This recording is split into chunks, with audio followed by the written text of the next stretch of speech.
আসসালামু আলাইকুম রহমতুল্লাহ। মুহতারাম, আপনার কাছে জানতে চাচ্ছি যে নবীজি সাল্লাল্লাহু আলাইহি ওয়াসাল্লামকে স্বপ্নে দেখার কোনো আমল আছে? নবীজি সাল্লাল্লাহু আলাইহি ওয়াসাল্লামকে স্বপ্নে দেখার কোনো আমল আছে কি না, এ ব্যাপারে আপনার কাছে জানতে চাচ্ছি। আল্লাহর হাবিব সাল্লাল্লাহু আলাইহি ওয়াসাল্লামকে স্বপ্নে আপনারা অনেকে দেখতে চান, অনেকে হয়তো বা দেখেছেনও।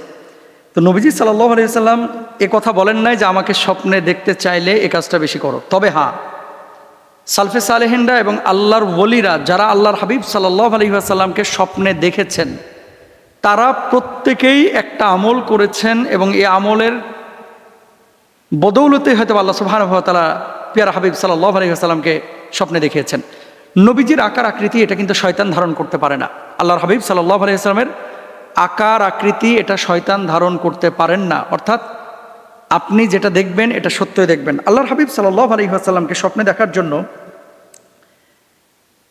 গুরুত্বপূর্ণ আমল হচ্ছে নবীজি সাল্লাল্লাহু আলাইহি ওয়াসাল্লামের জন্য দরুদ শরীফ বেশি বেশি পড়া। এখন আপনি কতবার পড়বেন? সালফে সালেহিনদের আমল থেকে প্রমাণিত যে দৈনিক ন্যূনতম 1000 বার আপনি দরুদ শরীফ পড়েন। আল্লাহুম্মা সাল্লি আলা মুহাম্মদ ওয়া আলা আলি মুহাম্মদ কামা সাল্লাইতা আলা ইব্রাহিম ওয়া আলা আলি ইব্রাহিম। দরুদ ইব্রাহিমও পড়তে পারেন, অথবা আল্লাহুম্মা সাল্লি আলা সাইয়্যিদিনা মুহাম্মাদি ওয়াসিলাতি ইলাইকা ওয়া আলিহি ওয়াসাল্লিম, অথবা যে কোনো দরুদ আপনি প্রতিদিন 1000-এর বেশি পড়েন ইনশাআল্লাহ। 5 ওয়াক্ত নামাজ ছাড়বেন না, তাহাজ্জুদ ছাড়বেন না। নবীজি সাল্লাল্লাহু আলাইহি ওয়াসাল্লামের ভালোবাসাটা কলিজার মধ্যে এমনভাবে নিয়ে আসেন যেভাবে নবীজি নিতে বলেছেন। কেমন?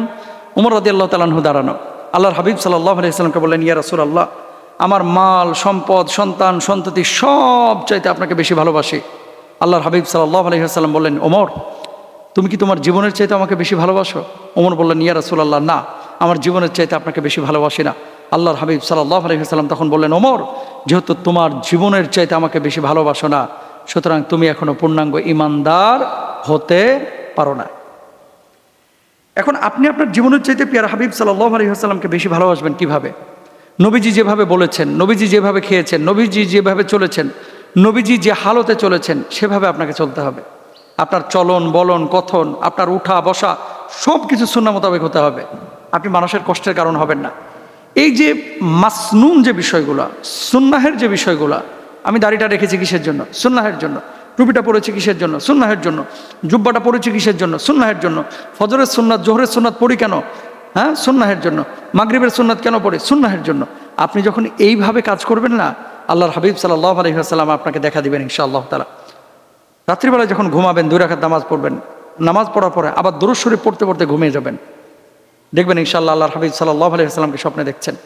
এবং নবীজি যখন আপনাকে দেখা দেবেন, বারবার দেখা দেবেন, এরকম ঘটনাও ঘটেছে আলহামদুলিল্লাহ, এবং আপনাকে কিছু আদেশ করবেন, নিষেধ করবেন, তো তখনই তো আপনি আপনার জীবনটাকে পরিবর্তন করে ফেলতে পারবেন ইনশাআল্লাহ তাআলা। এখন দেখেন, নবীজি সাল্লাল্লাহু আলাইহি ওয়াসাল্লামকে দেখলেন আপনি স্বপ্নে, এরপর হারাম কাজ করলেন, আপনার জন্য জাহান্নাম হারাম, ব্যাপারটা এরকম না। বরং আল্লাহ রাসূল সাল্লাল্লাহু আলাইহি ওয়াসাল্লামকে তো আবু জেহেলও দেখেছেন, আবু লাহাবও দেখেছেন না? এখন পিয়ারা হাবিব সাল্লাল্লাহু আলাইহি ওয়াসাল্লামের সুপারিশের জন্য তার সুন্নাহ মোতাবেক জীবনযাপন করা, স্বপ্নে যদি দেখেন, এটা আল্লাহর পক্ষ থেকে আপনার জন্য পুরস্কার। জাহান্নাম হারাম হয়ে যাবে এবং এরপরে যা খুশি করতে পারবেন এরকম গ্যারান্টেড বিষয় আবার মনে করা যাবে না। আল্লাহ বুঝদান করুন।